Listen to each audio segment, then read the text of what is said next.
What is going on, guys? It is Fight Fire here, back with another video. Join us now as we look at this week's edition of SmackDown, as well as the wildest news stories and rumors you need to know, including breaking news as a WWE star is leaving, the real reason behind it, why Zack Ryder returned to WWE, is Saudi buying WWE, The Rock to have one final match, Liv Morgan set for a monster push, and much more.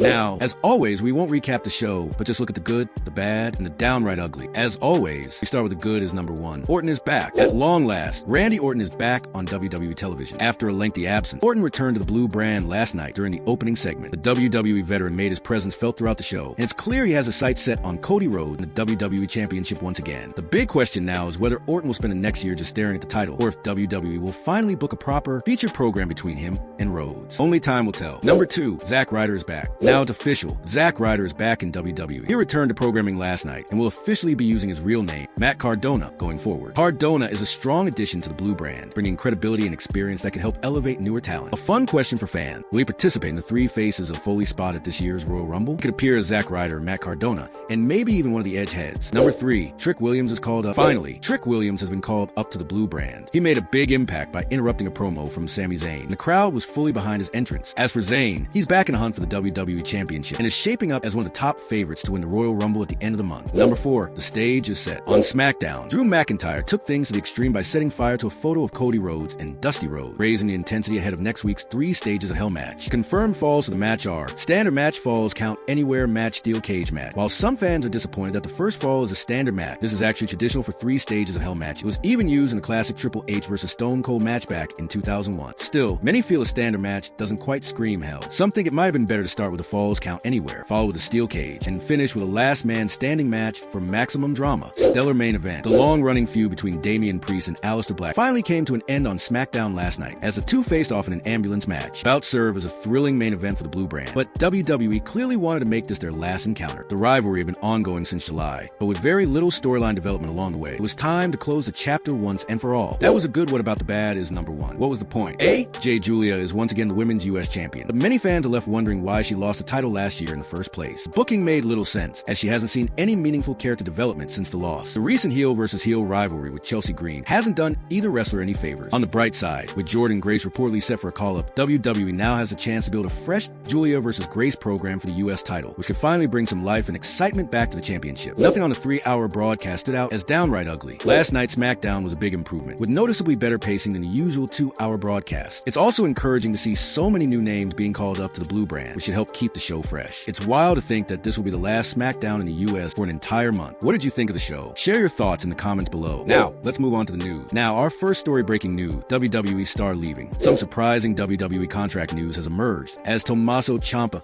reportedly plans to finish his time with the company. According to Body Slam, Ciampa's contract is coming to an end, and he does not intend to renew it. It's not yet clear whether he's planning to sign elsewhere or simply take some time off without a deal. This comes as a surprise, as Ciampa has been a regular presence on WWE television, even if he hasn't reached the main event of the main roster. Ciampa is best known for his acclaimed run in NXT, where many consider him one of the greatest NXT champions in history. What's next for the talented star remains unknown, but it's possible that promotions like AEW or TNA could make a move for him. Real reason for WWE exit. Tommaso Ciampa's WWE exit has certainly caught fans off guard. One popular theory is that he grew frustrated backstage. Despite being a major star in NXT during the Black and Gold era, he never got a true main roster push, which many see as a missed opportunity. Another idea is that Ciampa may want to explore opportunities in a company like AEW, where he could finally reach the main event level he was expected to achieve in WWE. What do you think? Did WWE drop the ball on Tommaso Ciampa? Next up, The Rock T.O. had one final match. Our next story focuses on The Rock, as a new report suggests he could have one final match left in his career. Yesterday, wrestling journalist Andrew Bedala shared on X that The Rock won't be wrestling at this year's WrestleMania. However, he is reportedly being offered a huge payday to wrestle next year in Saudi Arabia. Before rumors get out of hand, it's clear The Rock is not wrestling at this year's Mania. The big offer is for WrestleMania 43 in Saudi Arabia, though there's some hesitation since The Rock knows it would likely be his last match ever. Fans see this as a now or never moment. If he doesn't do it next year, he may never wrestle again. As for who he might face, the logical choice is Roman Reigns. The match between Reigns and The Rock is probably the biggest money match left in WWE, and it would be hard to imagine WWE not booking it. That said, The Rock will have final say over his opponent, and there's even speculation he could push to face Cody Rhodes, now that he's personal friends with the reigning WWE champion. One popular fan idea is for WWE to book a Rhodes heel turn this year, selling his soul to The Rock, which could naturally build into the Reigns versus Rock match at next year's Mania. WWE WWE is also rumored to be planning Reigns versus Rhodes Part 3 this year's WrestleMania, so The Rock could even get involved in that storyline if he agrees to wrestle next year. What do you think? Should WWE book The Rock versus Reigns, or could Rhodes be in the mix instead? Next up is Saudi buying WWE. Before Tico purchased WWE, there were widespread rumors that Saudi Arabia might buy the company, and now those rumors are resurfacing. The speculation picked up again after comments from former WWE employee Jonathan Coachman. Speaking on the Coach and Bro show, Coachman said that WWE potentially selling to Saudi Arabia is now being discussed backstage. He explained, "Is this where I tell you another thing that happened in the last 24 hours? I got a call and was told that a narrative we've been talking about for 6 months to a year is now becoming a topic of conversation. It's not just something we discuss publicly. It's actually being discussed backstage in WWE. Does that surprise you?" Coachman also noted that big events like the Royal Rumble are being used as a test to see how Saudi Arabia would handle WWE's operation. The idea is that if everything goes smoothly with these events, it could pave the way for WrestleMania in Saudi Arabia in 15 months. He added that the rumored sale price is around $15 billion. Of course, it's important to remember that these are just rumors at this stage, though they come from a credible source in the wrestling world. Next up, the real reason behind Zack Ryder's WWE return. Now that Matt Cardona is back in WWE, fans are wondering why the company decided to bring the former U.S. champion back. There are 3 main reasons. First, SmackDown needs stars. The show is now a 3-hour presentation, expected to run at least through the summer, and it requires talent all the way up and down the card. Cardona is an established name that fans recognize and enjoy, and he already knows how WWE operates from his previous run, making this a straightforward rehire. Second, he impressed last year. Cardona had a standout showing in the John Cena tournament, which likely convinced WWE to offer him a full-time contract. Third, he has key relationships backstage. Cardona is married to Chelsea Green, one of WWE's most popular stars, and is good friends with Cody Rhodes, face of the company. These connections, along with his positive reception during his previous run, likely help secure his return. Are you excited to see Matt Cardona back in WWE? Next up, numerous WWE returns incoming. As we get closer to the 2026 Royal Rumble, a new report gives us a glimpse at some big returns coming to WWE in the next few weeks. According to Fightful Select, names expected back include Brock Lesnar, Jacob Fatu, and LA Knight. WrestleVotes Radio on Fightful Select revealed that several stars are scheduled to be in Saudi Arabia for Royal Rumble week. Randy Orton, Brock Lesnar, LA Knight, Chad Gable, Tiffany Stratton, Jacob Fatu, and Dominic Mysterio. Many of these talents have been off television due to injury. The report specifically notes that former U.S. champion Jacob Fatu is in great shape ahead of his highly anticipated return. It's unclear whether all of these stars will appear in the Rumble match itself or just on the shows, but they are confirmed to be around for the week. With Randy Orton already returning on last night's SmackDown, fans can expect at least 1 or 2 more of these big names to appear on Raw or SmackDown in the coming weeks. Next up, a Raw star gets ripped. WWE star Chad Gable is reportedly in the best shape of his career as he prepares to return to television following a long injury layoff. Gable recently shared clips on social media showing his intense training and impressively shredded physique, signaling that he's ready for in-ring action again. Gable has been off WWE TV for several months due to a shoulder injury, and his time away fueled speculation about when he might make his comeback. Before his injury, he was portraying El Grande Americano, but during his absence, Ludwig Kaiser stepped in to fill the role. As reported recently, WWE is likely to revisit the true El Grande Americano storyline, and fans can expect Gable to return in peak form, possibly with a bearded, more intense look than ever. And finally, Liv Morgan set for a monster push. Our final story today focuses on Liv Morgan and her future in WWE, as a new report suggests a major push is coming for former world champion. According to Fightful Select, WWE isn't just planning to push Morgan, they want to position her as a centerpiece of this year's WrestleMania. Morgan has returned to WWE, and sources from WrestleVotes Radio and Fightful Select have shared that there's an internal effort to showcase her as a leading figure in the women's division, likely in a prominent singles role. This makes a Royal Rumble win a real possibility. There have been some mixed reports about her immediate plan. One report suggested that a Morgan versus Stephanie Bear World title match isn't currently on the card. However, if WWE is planning a featured WrestleMania match for Morgan, it's hard to imagine it not being a world title showdown. It's possible WWE is sending out conflicting reports